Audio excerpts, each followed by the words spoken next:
You're lying, Jacob. It was falling apart and things got violent. I'm not lying. I'm telling you how it was. Welcome to Watch Mojo, and today we're counting down our picks for the top 20 amazing games that never got a sequel.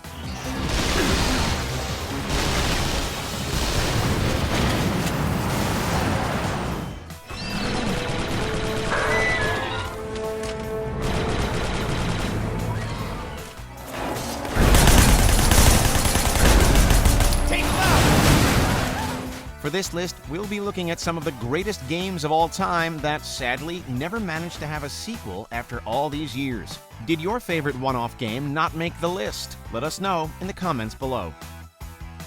Number 20, Metal Gear Rising: Revengeance. Oh, we're saying, give war a chance! Originally planned to be developed internally by Kojima Productions, the game development was handed to action games specialists Platinum Games, and it would result in one of the most memorable games in recent history. Starring everyone's favorite cyborg ninja Raiden, the game would push the boundaries of action games at the time with its fantastic boss battles and absolutely unforgettable soundtrack.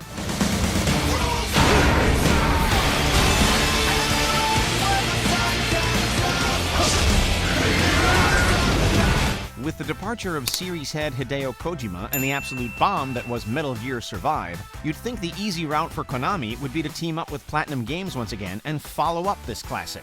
But sadly, we haven't heard anything from either company. Who's next?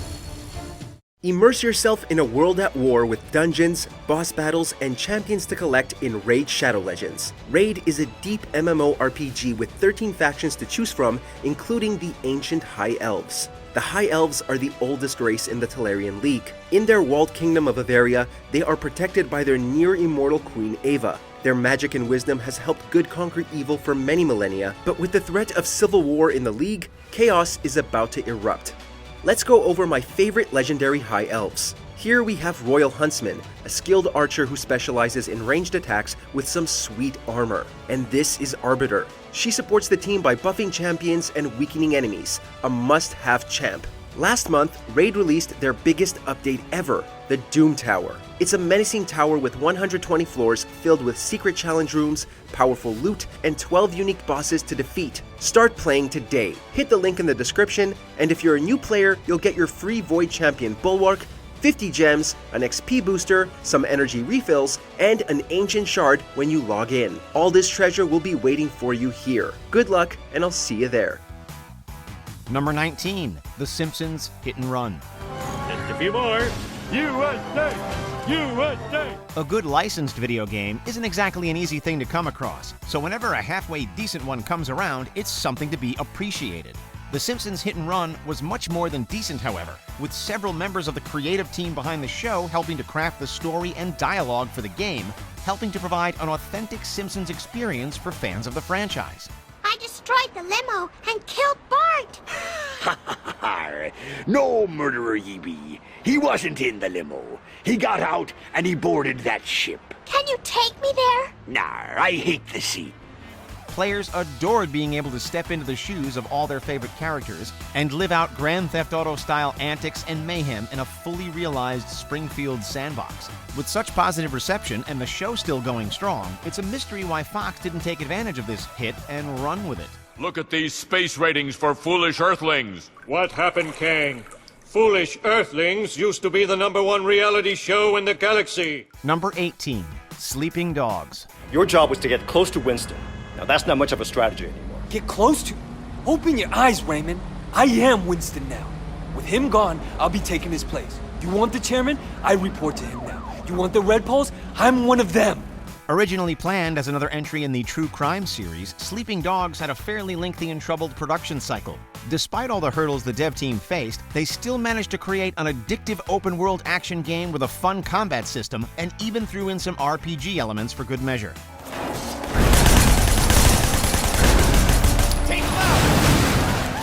If this is what the developers were able to produce from a troubled production, just imagine what they could do if a sequel had smooth progress all the way through. It could take advantage of newer hardware to create a larger environment with even more to do. Unfortunately, with developer United Front Games closing down, the chances of seeing a sequel are less than likely. Wait, Man, you look like shit. Hey, fuck you. Number 17, Enslaved, Odyssey to the West. I come from a wind farmer community. It's about 300 miles from here. I'll never make it on my own. Made by the same team behind Hellblade: Senua's Sacrifice, this third-person action-adventure game was a truly fresh gameplay experience. The game served as a reimagining of the classic Chinese novel Journey to the West, swapping the source material's fantasy-based elements for a more post-apocalyptic sci-fi approach. Welcome to Slave Ship 909, en route to Pyramid. You have been assessed, and any injuries sustained during your capture have been designated as non-life-threatening. The experience was just the right balance of fun and challenging, the graphics were full of lush colors, and the motion capture talents of Andy Serkis are widely praised. Enslaved also featured plenty of emotional and funny moments to add to its thrills for a complete gaming package. Another entry was planned, but the game unfortunately sold poorly, crushing any chance of seeing this odyssey continue.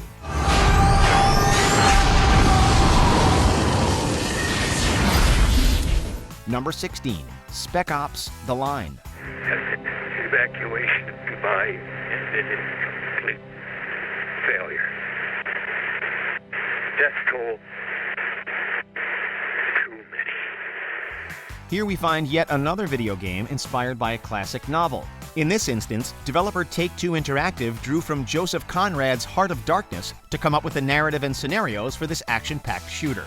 The interesting twist that they went for is how the game was designed to be purposely upsetting and overly graphic, making players question their actions as well as calling attention to the many horrors that war can bring about.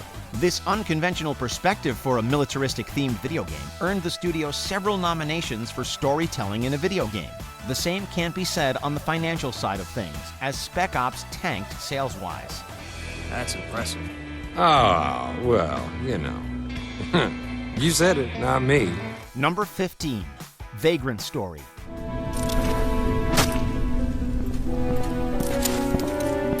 Sony's original PlayStation was home to many of gaming's finest RPGs, including Xenogears and Final Fantasy. Despite those heavy hitters already being on the system, Vagrant Story was somehow able to avoid being overshadowed, thanks to its intelligent and creative design. The combat system was innovative and deep, and its story was highly compelling. It also deviated from RPG norms, with no towns or shops, with the player instead having a robust weapon customization system at their disposal. Icing on the cake were the breathtaking character models and backgrounds, which pushed the graphical capabilities of the console to its limits. It's a shame this story didn't get to continue.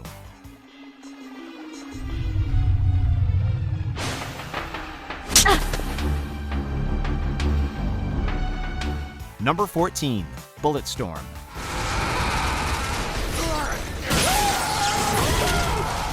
Do you feel first-person shooters are a dime a dozen these days? There's no shame agreeing, as the gaming landscape is practically littered with military-based shooters and not much to differentiate them. Epic Games, the people behind the original Gears of War trilogy, looked to change the norms of the genre with this fast-paced shooter that was bursting at the seams with stylish action and crass humor.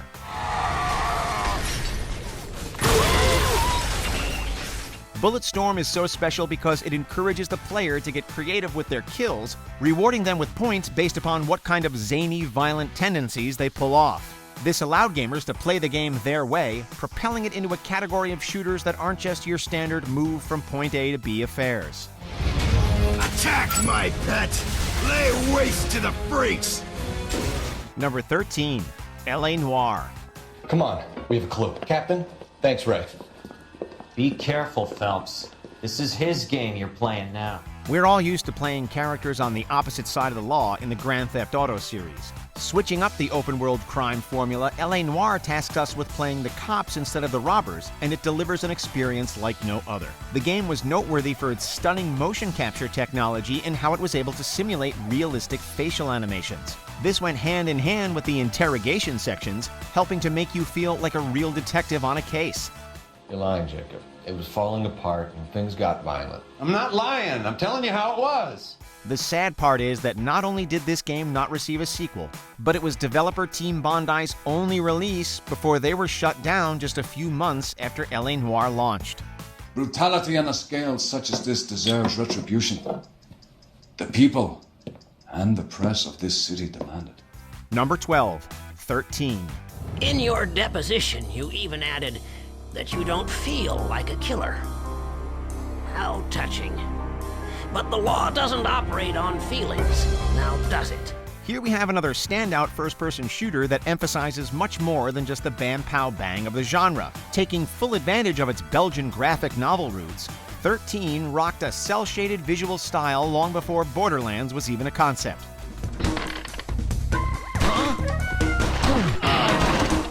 There is not a single moment in the entire game that doesn't make you feel like you are moving through the pages of a comic book, with sound effects appearing in big letters on the screen, as well as panels popping up to show objectives and other in-game events. Perhaps the most annoying part of the story, the original game ended on a cliffhanger to set up an intended sequel.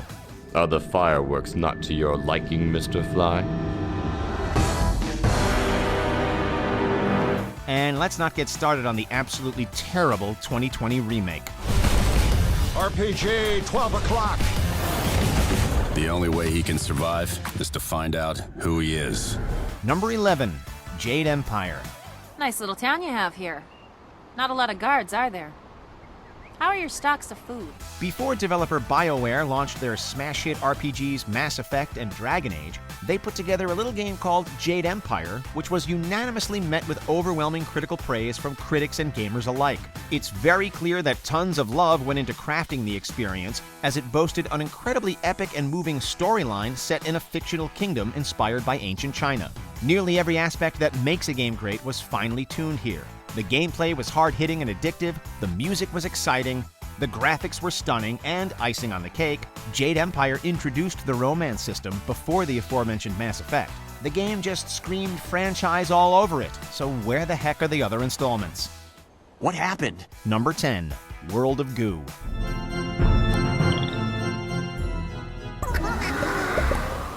Oozing its way into this list is World of Goo, a breakout WiiWare game that has since been ported to multiple gaming platforms, including PC and Nintendo Switch. The game has a simple premise. The player's goal is that they must create an abundance of different structures and shapes out of goo to navigate a variety of environments.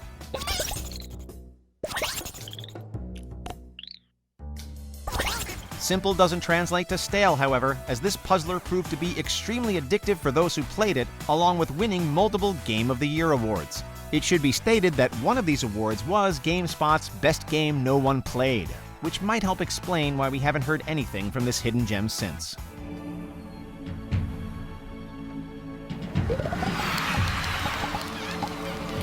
Number 9, Vanquish.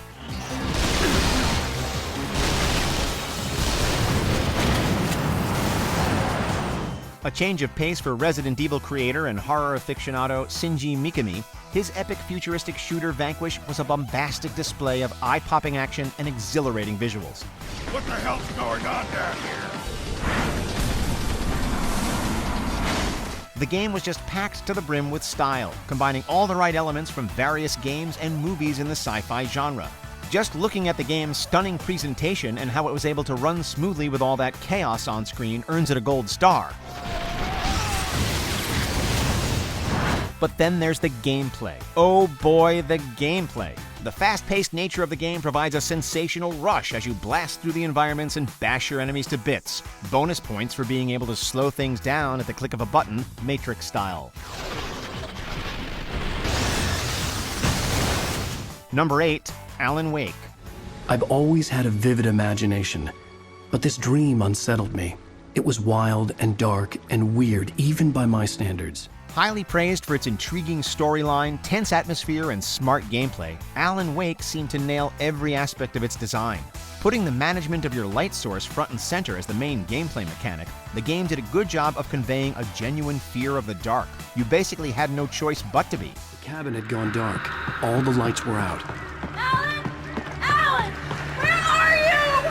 Help! So for a game to be such a hit in the gaming community, not having a fully fledged sequel is as big of a mystery as the narrative in the actual game. Hopefully the game's creators at Remedy Studios wake up and get started on the next chapter. I didn't want to go outside. Cops had to be looking for me. Number 7, Eternal Darkness, Sanity's Requiem.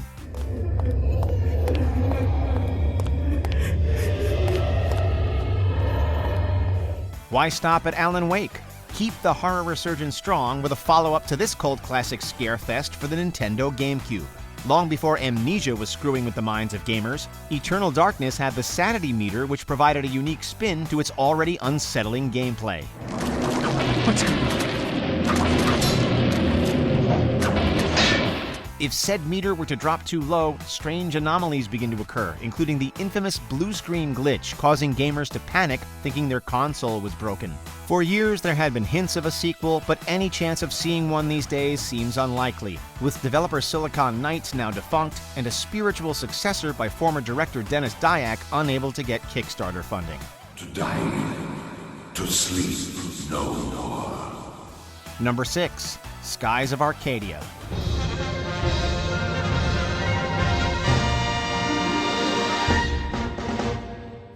Controlling a group of sky pirates as they fight back against the villainous Valuan Empire, this epic fantasy adventure was a standout RPG for the Sega Dreamcast and received critical acclaim to prove it. Unfortunately, we continue the trend of positive receptions not meaning squat when it comes to making more games. It's a shame, too, as Skies of Arcadia had elements not seen in other RPGs at the time, including its vibrant and colorful detailed visuals, along with fully integrated ship combat sections.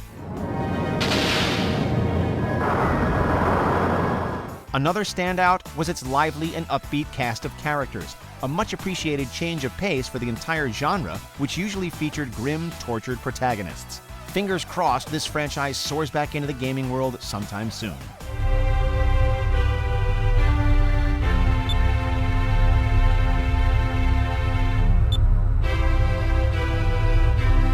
Number 5. Star Wars Republic Commando.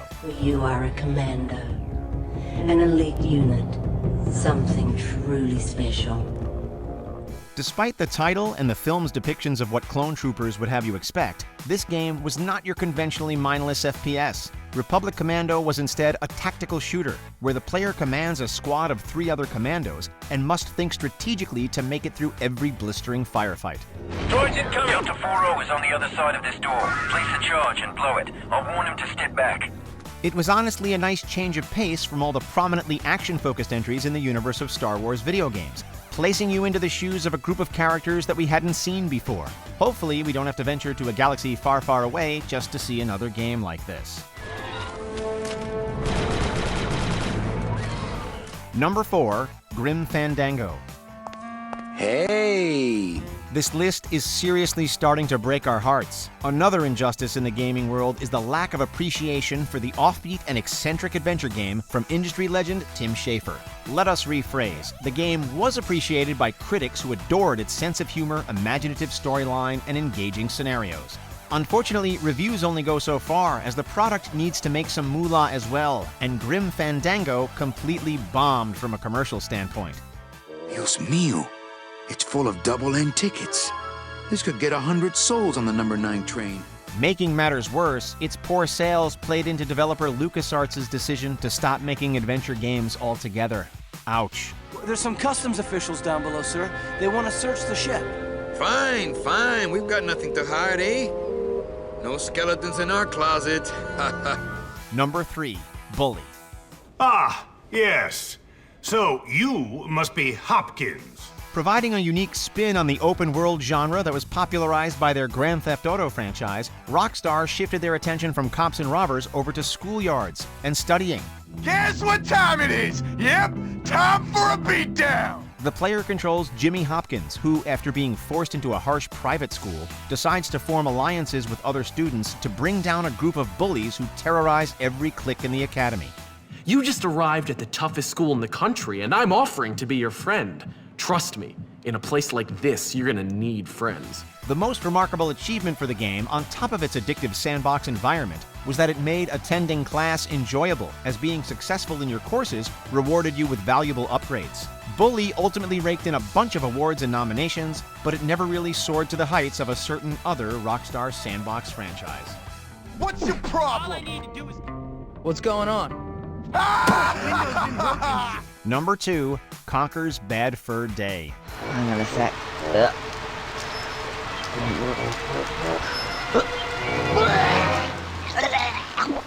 Rareware pumped out hit after hit for the Nintendo 64, and its game about a foul-mouthed alcoholic squirrel was arguably their finest accomplishment on the system. Oh, fan-f***ing-tastic. Not for the faint of heart, Conker's Bad Fur Day featured plenty of innuendos, tons of swearing, loads of violence, and a giant singing pile of crap. A huge supply of tish comes from my chocolate starfish. How about some scat, you little twat? As unorthodox as it may be, these elements are what made the game so wildly outlandish and endearing. There was just simply nothing quite like it at the time, with its combination of stellar graphics, perverse sense of humor, and unbelievable use of voice acting. Despite all the positive acclaim, the game was unfortunately released right at the end of the N64's life cycle, and consequently flew right under the radar. Hang on a second. Breath. She's a sunflower. Yeah, what did you expect it to be? She's a sunflower with big breath. Before we continue, be sure to subscribe to our channel and ring the bell to get notified about our latest videos. You have the option to be notified for occasional videos or all of them. If you're on your phone, make sure to go into your settings and switch on notifications. Number 1. Shadow of the Colossus.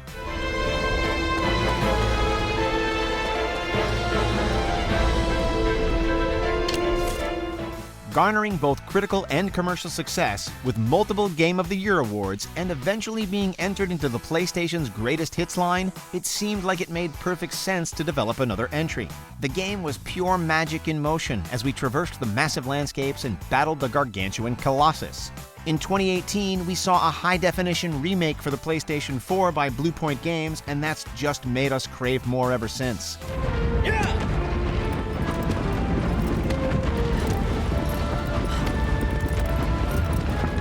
Just imagine what new types of Colossus we could take on in a next-generation sequel.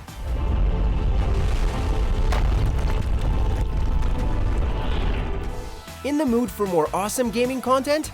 Be sure to check out this video here on Mojo Plays. And don't forget to subscribe and ring the bell to be notified about our latest videos.